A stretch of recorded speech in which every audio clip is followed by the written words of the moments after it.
Merci, Monsieur le Président, chers collègues. Voilà la lecture du rapport qui nous a été soumis pour cette séance.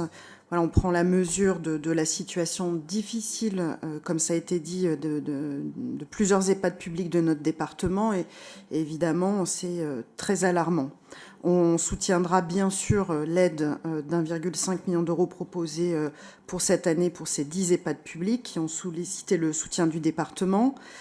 Il est précisé toutefois que les demandes d'aide reçues dans le rapport s'élèveraient à plus de 10 millions d'euros, donc on ne peut que s'inquiéter de ce qui pourra devenir en 2025. Dans tous les cas, ça a été dit aussi, de nombreuses alertes ont été adressées aux pouvoirs publics nationaux depuis maintenant plusieurs années.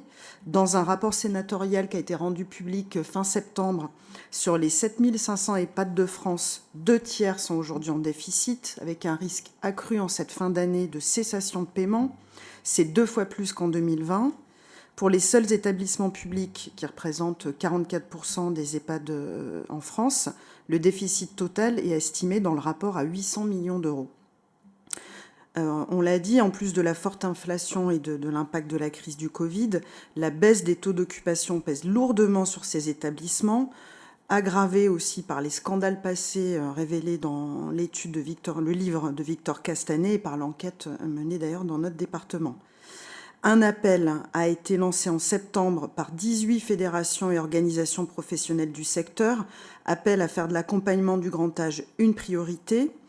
Elle demande un plan d'urgence pour 2025 à 1,4 milliard d'euros pour les EHPAD et les services à domicile. Je crois que dans le premier PLFSL de 2025, il y avait un nouveau 100 millions d'euros prévus par le désormais ex-gouvernement, donc on est très très loin du compte. Monsieur le Président, je souhaitais profiter de ce rapport pour peut-être proposer que notre Assemblée porte fortement auprès du futur gouvernement l'urgence à adopter un véritable plan d'urgence budgétaire pour les EHPAD publics. Notre groupe s'associe pleinement à cet appel de septembre de tous ces organismes du secteur à faire de l'accompagnement du grand âge une priorité nationale. Je vous remercie.